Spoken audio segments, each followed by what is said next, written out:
72 horas. Apenas 3 dias. Pode parecer pouco diante de uma vida inteira, mas é tempo suficiente para perceber quem realmente governa sua mente. Se é você, ou se são as vozes invisíveis das ansiedades, das distrações, das expectativas que o mundo coloca sobre os seus ombros. Epiteto dizia: não são as coisas que nos afligem, mas a opinião que temos sobre elas. E talvez a maior parte do sofrimento que carregamos venha justamente dessa incapacidade de interrogar as nossas próprias opiniões. Em 3 dias não se muda o destino inteiro, mas em 3 dias é possível começar a ver onde termina a realidade e onde começa a narrativa que criamos sobre ela. É possível experimentar, ainda que por um instante, a liberdade de observar a mente antes de acreditar em tudo o que ela nos diz. Pense em Viktor Frankl, que sobreviveu ao inominável e descobriu que, mesmo no inferno dos campos de concentração, havia um espaço entre o estímulo e a resposta. Nesse espaço, repousava a liberdade de decidir quem ele seria diante da dor. O estoicismo chama esse espaço de consciência lúcida, e o que você vai treinar aqui em apenas 3 dias é justamente a capacidade de habitar esse espaço. Respirar nele, viver nele e escolher a resposta que honra o seu caráter. Não se trata de uma promessa milagrosa. A filosofia não é um atalho para a perfeição. Não é uma técnica rápida para calar as dores de uma vida inteira. Este é apenas um ensaio filosófico, prático e humano. Um campo de testes para separar aparência de essência, pressa de presença, emoção bruta de razão lúcida. O desafio é simples. Durante 3 dias, você vai experimentar 7 hábitos, 7 pequenas práticas que não prometem glória, mas oferecem algo mais profundo. O começo de um governo interno. São sementes plantadas na terra da consciência. São exercícios que, se repetidos, transformam não apenas o que você sente, mas a forma como você habita a sua própria mente. Talvez você esteja cansado de tentar parecer bem. Talvez esteja sobrecarregado por expectativas externas, preso em ciclos de correria e esgotamento. Talvez tenha a sensação de que sua mente não é um lugar seguro, mas uma arena em que pensamentos se enfrentam em guerra constante.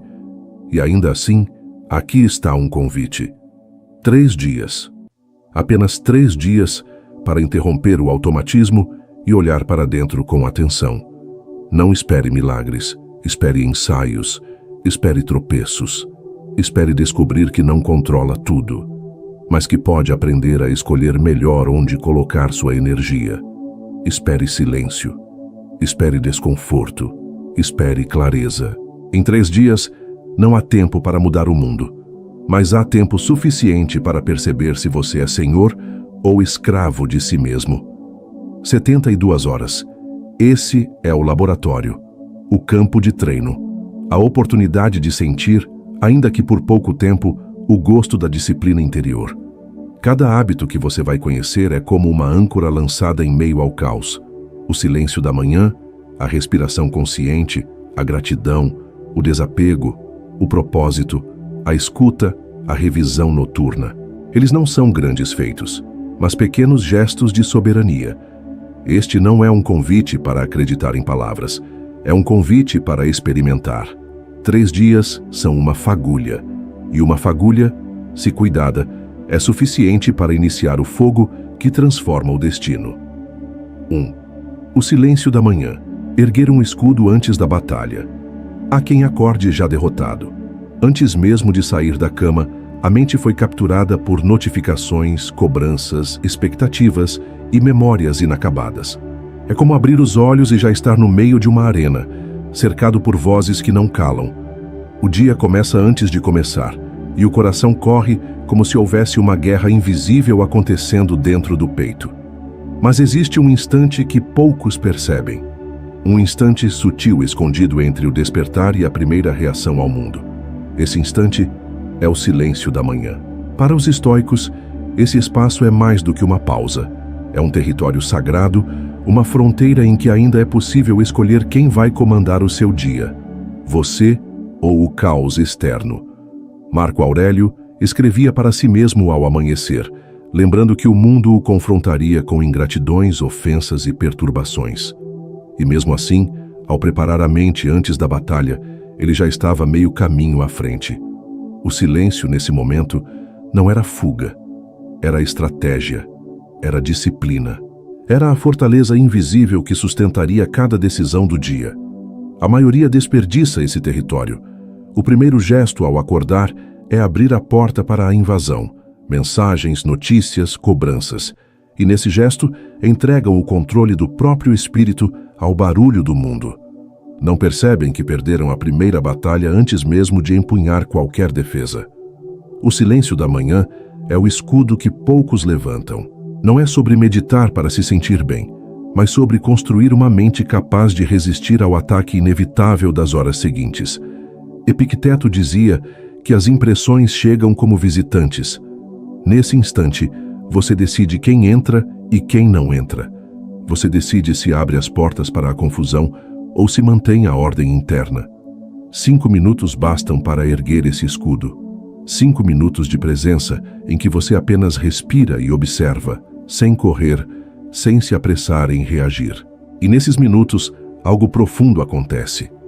O corpo desacelera, a mente se alinha, e você percebe que não precisa ser arrastado pela correnteza logo ao nascer do dia. Talvez ao início, esse silêncio incomode. Ele pode parecer pesado, quase hostil, porque obriga a encarar aquilo que normalmente abafamos com distrações. Mas é justamente aí que ele revela o seu poder. O silêncio é o primeiro campo de treino do autodomínio. Se você não suporta ficar consigo mesmo por alguns instantes ao amanhecer, como suportará as pressões de um mundo inteiro durante o dia? Esse hábito, repetido mesmo que por apenas 3 dias, já deixa marcas. Você acorda diferente, não porque o mundo mudou, mas porque você mudou a forma de encontrá-lo. As exigências continuam, as vozes não cessam, mas há algo novo, uma camada de clareza, um espaço interno onde você já não é refém. O silêncio da manhã não é apenas uma prática, é uma declaração de soberania. É o gesto inicial de quem diz: antes que o mundo me arraste, eu escolho estar comigo mesmo. É nesse espaço, ainda frágil e breve, que começa o governo de si. 2. Respirar como um guerreiro tranquilo. Há dias em que o corpo vive em alerta constante, como se cada músculo estivesse preparado para uma batalha que nunca termina. Os ombros pesam, a mandíbula se contrai, a respiração se encurta. E o curioso é que muitas vezes não percebemos que estamos vivendo assim. É como se o corpo tivesse aprendido a existir em estado de defesa, mesmo quando não há ataque. A respiração é o fio invisível que conecta a mente ao corpo, e quando esse fio está tenso, toda a vida se torna tensa. A maioria das pessoas respira de forma curta, apressada, como quem não tem tempo nem para inspirar a própria existência. O resultado é um organismo sempre pronto para reagir, mas raramente preparado para refletir. Os estoicos nos lembram de que a disciplina começa no corpo antes de se manifestar no pensamento. Não é possível exigir da mente clareza se o corpo está preso em sobressalto. É como tentar acalmar o mar apenas com a vontade, ignorando o vento que sopra sobre ele. O corpo é esse vento, e a respiração é o timão que pode mudar a direção das ondas. Há uma sabedoria silenciosa no ato de respirar profundamente. Cada inspiração é como um gesto de recolher a vida, de trazer ordem para dentro. Cada expiração é como soltar os pesos que insistimos em carregar sem necessidade. Inspirar é acolher, expirar é libertar. Quando esse ritmo se estabiliza, a mente encontra, pouco a pouco, o mesmo compasso. Neurociências recentes confirmam aquilo que os antigos intuíram. Ao prolongar a expiração, o corpo ativa freios internos, reduzindo a agitação, desacelerando o coração, liberando a mente da tirania da urgência. É nesse movimento que nasce uma calma concreta, perceptível, quase palpável. Imagine um guerreiro antes da batalha. Ele não avança correndo, não desperdiça energia em gestos impulsivos. Ele respira, ele se centra, ele controla o próprio corpo antes de enfrentar qualquer inimigo externo. A respiração é a espada invisível desse guerreiro. É o ato silencioso que decide se a luta será conduzida pelo medo ou pela clareza. Quando respiramos de forma consciente, estamos treinando mais do que os pulmões. Estamos treinando a mente para pausar antes de reagir, para escolher antes de explodir, para se manter presente em vez de se perder em futuros imaginados ou passados revividos. A cada ciclo de ar que entra e sai, reforçamos a lembrança de que o controle começa no mais simples, no mais básico, no invisível. Ao longo de 3 dias, o efeito desse gesto se acumula. A cada manhã, algumas respirações profundas alinham o corpo. Durante as horas tensas, uma pausa respirada abre espaço entre o impulso e a ação. À noite, um sopro mais lento dissolve o peso acumulado. É quase imperceptível no início, mas transforma silenciosamente a forma como enfrentamos o cotidiano. Respirar como um guerreiro tranquilo não é apenas oxigenar o corpo, é ocupar o instante. É permitir que o presente se revele sem pressa, sem atropelo, sem a ditadura da urgência. É treinar a coragem de desacelerar em um mundo que insiste em acelerar. A respiração é simples, mas nunca banal. É o gesto contínuo que nos mantém vivos, e ainda assim é o que mais esquecemos de cuidar. Quando nos lembramos dela, descobrimos que a calma não é algo distante. É um ato, um ritmo, um espaço que está sempre à nossa disposição. E quando esse espaço é honrado, mesmo por 3 dias, ele já muda a maneira como enfrentamos o caos. Respirar é o primeiro lembrete de que a vida não precisa ser pressa. Ela pode ser presença. 3. Gratidão ativa. Enxergar o suficiente em um mundo de excesso. Vivemos em uma época em que a abundância não trouxe paz, mas inquietação. Quanto mais acumulamos, mais sentimos falta. Quanto mais temos, mais ansiamos. O excesso nos engana com a promessa de completude, mas deixa apenas um vazio ainda maior. É nesse cenário que a gratidão surge não como um sentimento passageiro, mas como uma disciplina profunda, quase uma revolução silenciosa contra o apetite insaciável do mundo moderno. Para os estoicos, riqueza não era possuir muito, mas desejar pouco.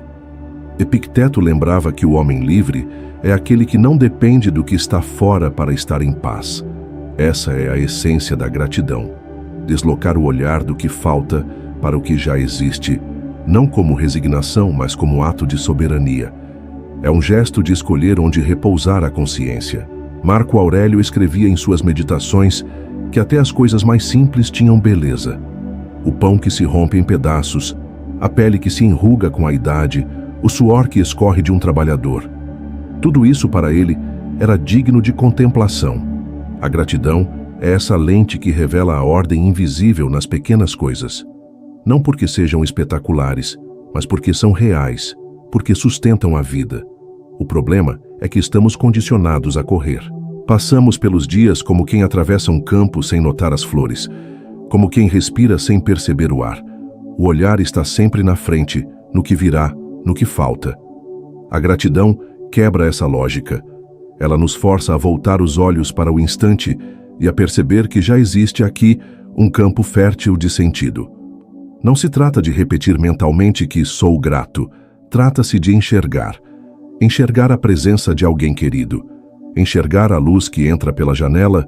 Enxergar o alimento que repousa no prato. 3 dias bastam para perceber como essa mudança de perspectiva altera não apenas o humor, mas a forma como habitamos o mundo.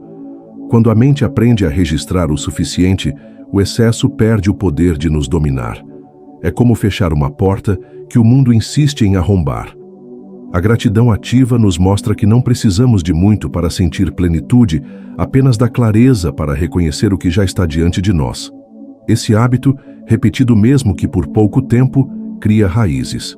O olhar se acostuma a buscar sentido no comum, e a vida que antes parecia escassa se revela generosa.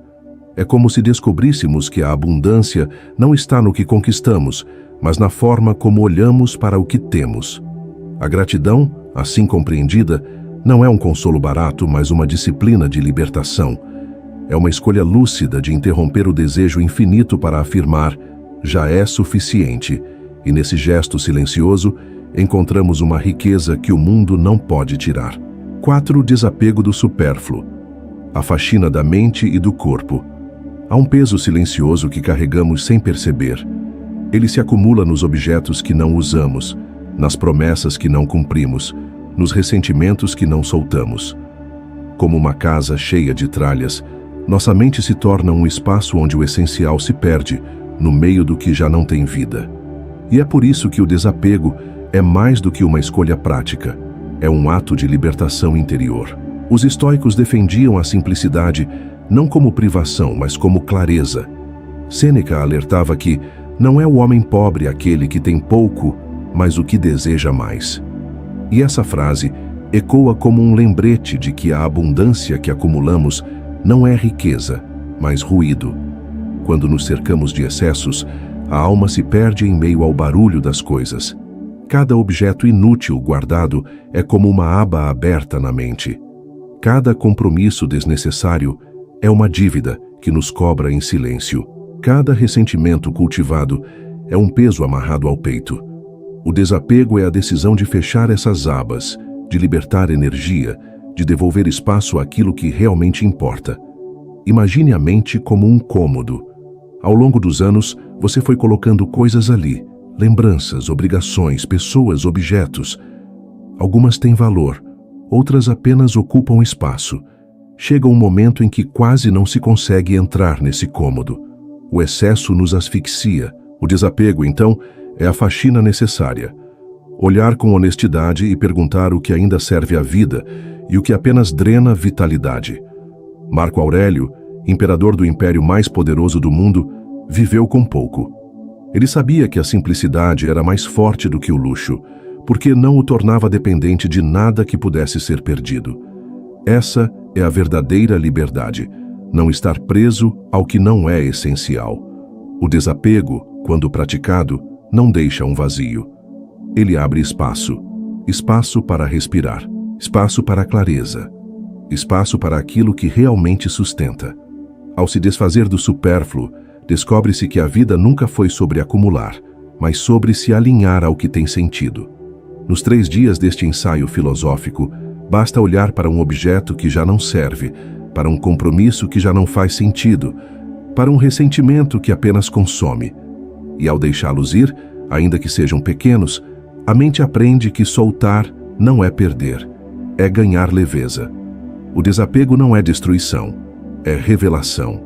É como remover camadas de pó para redescobrir o brilho do que sempre esteve ali. Ao final, não resta a sensação de perda, mas a surpresa de perceber que o essencial já estava presente, apenas escondido pelo excesso. 3 dias bastam para sentir essa diferença. E quando a alma experimenta essa leveza, entende que o verdadeiro peso nunca esteve no mundo, mas naquilo que escolhemos carregar sem necessidade. 5. Propósitos claros. O mapa contra a deriva. Há dias em que acordamos e já sentimos que estamos sendo arrastados. O relógio dita o ritmo, as demandas se acumulam e quando a noite chega, a sensação é de que muito foi feito, mas pouco teve sentido. É como remar sem direção em um rio turbulento. Há esforço, mas não há norte. Os estoicos sabiam que viver sem propósito é viver à deriva. Marco Aurélio repetia a si mesmo que cada dia precisava ser guiado pela virtude, pelo dever, pela clareza de um fim. Para ele, não era a grandeza do objetivo que importava, mas a firmeza em cumpri-lo. O propósito não era uma meta distante, mas o fio condutor que alinhava as pequenas ações cotidianas. O mundo moderno nos ensina a buscar grandes missões, como se apenas algo extraordinário pudesse justificar a vida. Mas a filosofia estoica nos mostra o contrário. O propósito se revela nas pequenas escolhas, na forma como tratamos alguém, na maneira como enfrentamos o trabalho, no modo como lidamos com nossos próprios pensamentos. Não se trata de grandiosidade, mas de coerência. Ter um propósito claro é como carregar uma bússola em meio a tempestades. Você não controla os ventos, não controla as ondas, mas sabe para onde está indo.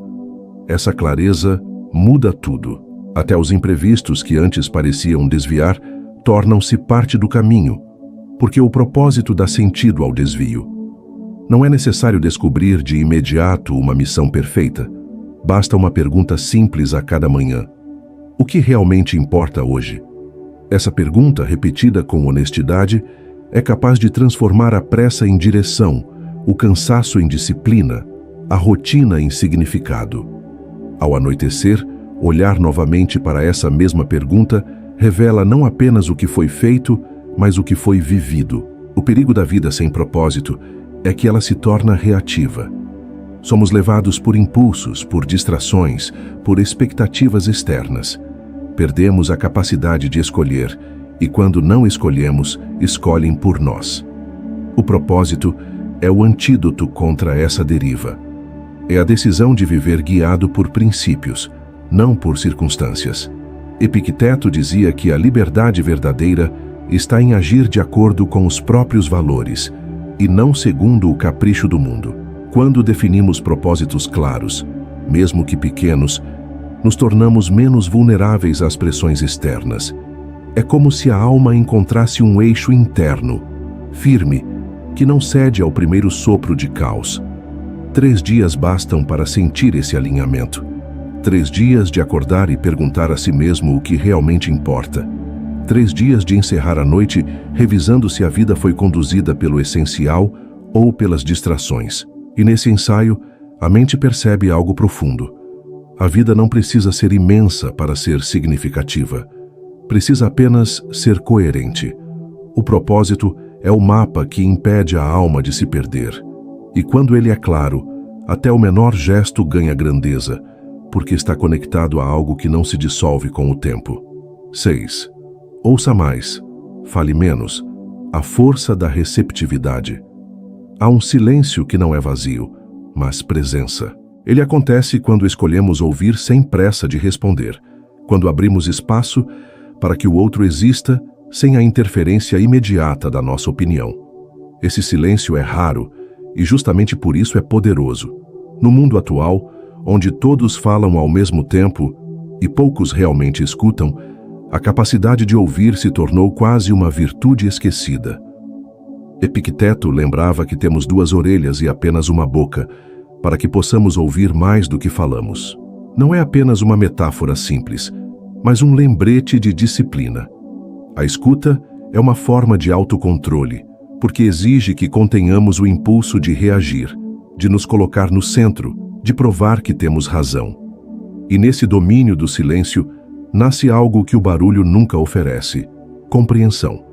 Muitas vezes acreditamos que ouvir significa apenas ficar calado enquanto o outro fala, mas escutar de verdade é diferente. É se permitir ser atravessado pela presença do outro. É suspender julgamentos por alguns instantes. É resistir à pressa de formular respostas. Essa postura não apenas fortalece relações, mas também nos fortalece internamente, porque reduz a impulsividade e amplia a clareza.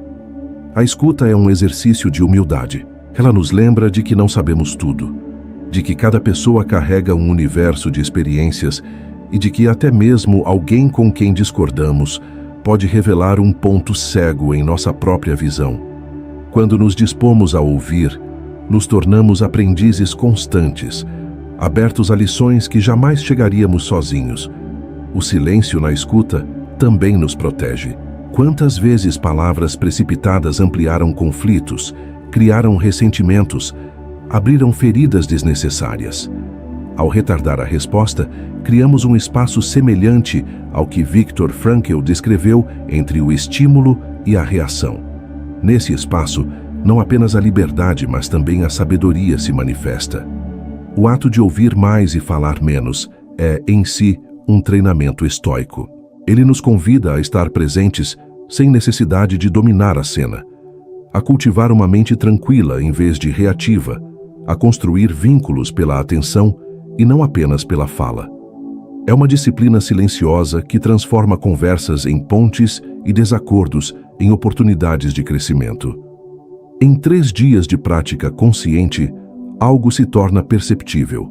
A pressa de responder dá lugar à serenidade de compreender. O outro não é mais um adversário a ser vencido, mas um espelho que pode revelar partes de nós mesmos. E nesse espelho, aprendemos que ouvir é também uma forma de se conhecer. A escuta, portanto, não é passividade, é força, é a coragem de ceder espaço sem perder identidade. É o poder de conter a reação para oferecer presença. É o gesto invisível que protege a mente do tumulto das palavras inúteis e a aproxima da sabedoria que só o silêncio pode revelar. 7. Revisão noturna. O espelho da consciência. Quando a noite cai e o mundo desacelera, surge a oportunidade de voltar-se para dentro. O silêncio noturno é um espelho. Nele não olhamos para o reflexo do corpo, mas para o reflexo da alma. É nesse instante que podemos avaliar não o quanto produzimos, mas o quanto fomos fiéis a nós mesmos. Marco Aurélio escrevia seus pensamentos à noite, como quem limpa o terreno antes do próximo dia. Sêneca também defendia a prática de uma contabilidade moral. Revisar as ações, observar os erros sem condenação, aprender com eles como quem recolhe lições no campo de batalha. Para os estoicos, essa prática não era peso nem penitência. Era um ajuste, uma forma de manter o leme firme em meio às correntes invisíveis que arrastam a vida. A revisão noturna é o oposto da exaustão automática com que terminamos os dias modernos. Não é adormecer derrotado pelo cansaço, mas encerrar o dia com presença. É olhar para trás e perguntar: fui guiado pela razão ou pela emoção? Onde pratiquei virtude? Que pequeno ajuste posso fazer amanhã? Perguntas simples, mas capazes de transformar a forma como enfrentamos o tempo. O mundo ensina que erros são fracassos. Os estoicos nos mostram que erros são relatórios. Cada falha é apenas uma informação, um dado precioso sobre os pontos em que ainda precisamos crescer. Ao revisitar o dia, não estamos nos culpando, mas nos preparando. Não estamos nos punindo, mas nos libertando da repetição inconsciente. Essa prática, mesmo em apenas 3 noites, já revela padrões. Descobrimos o que nos irrita, o que nos distrai, o que nos fortalece. Identificamos as pequenas vitórias que passariam despercebidas e que, na verdade, são a base do progresso. É como iluminar recantos escuros da mente, trazendo clareza ao que antes parecia caos. A revisão noturna é também um ato de coragem. É preciso coragem para olhar para si sem máscaras, para reconhecer falhas sem desculpas, para encarar a própria sombra sem fugir. Mas é nesse ato que nasce a verdadeira liberdade, porque quem se conhece já não é facilmente enganado pelos próprios impulsos. Ao praticar esse hábito, não buscamos perfeição, buscamos alinhamento, buscamos coerência entre o que pensamos, sentimos e fazemos. E mesmo que os dias sejam imperfeitos, ao revisá-los, damos a eles um significado. Cada noite se torna uma oportunidade de renascimento. Cada amanhecer, um convite para recomeçar de forma mais lúcida. 3 dias bastam para sentir o impacto dessa prática. Ao final da 3ª noite, a mente já percebe que a vida não é apenas o que acontece, mas também o que decidimos aprender com o que acontece. A revisão noturna nos devolve a sensação de governo sobre o próprio destino, lembrando que não estamos condenados a repetir, mas convidados a transformar. Olhar-se no espelho da consciência é, portanto, um ato de amor próprio. É a decisão de não passar pela vida como um sonâmbulo, mas de acordar mesmo ao anoitecer. E quando a alma aprende esse gesto, até o sono se torna mais leve, porque o espírito repousa em paz consigo mesmo. Marco Aurélio escreveu: a vida de cada um é aquilo que ele pensa repetidamente. Essa frase ecoa como um lembrete de que a mente, mais do que o corpo, é o território onde o destino é moldado. Em 3 dias, talvez nada no mundo externo mude.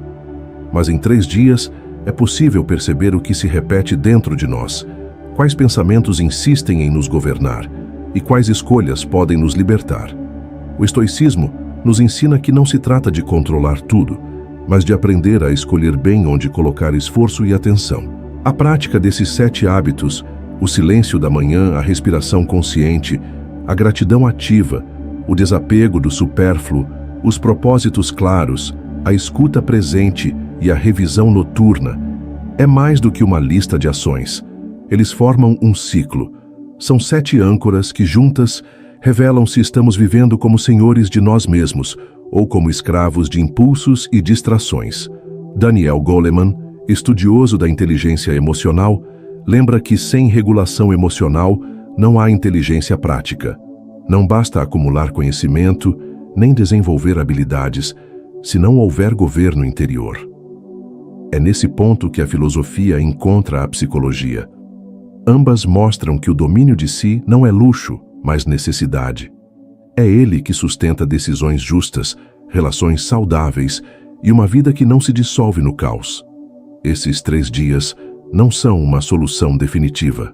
São um ensaio, uma fagulha, mas toda chama começa pequena. O silêncio inicial pode se tornar disciplina. A respiração pode se tornar presença. A gratidão pode se tornar modo de vida. O desapego pode se tornar leveza. O propósito pode se tornar direção. A escuta pode se tornar sabedoria. A revisão pode se tornar clareza.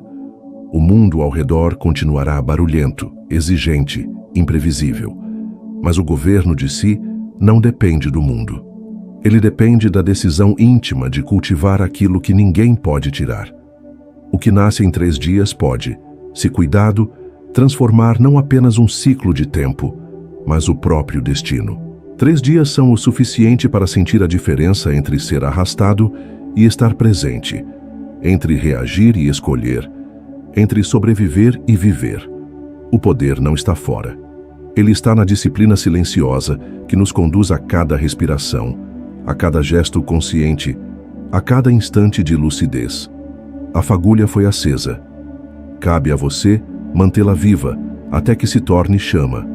E quando essa chama cresce, ela não ilumina apenas o caminho, ela se torna o próprio destino. Se este conteúdo trouxe algo novo à sua vida, escreva nos comentários. Em 3 dias eu recomeço. Assim saberei que você esteve comigo até o fim e que essa fagulha também arde dentro de você. E se acreditar que essa mensagem pode ajudar mais pessoas a encontrarem clareza em meio ao caos, dê seu apoio curtindo esse vídeo. Juntos, mantemos viva a chama do estoicismo.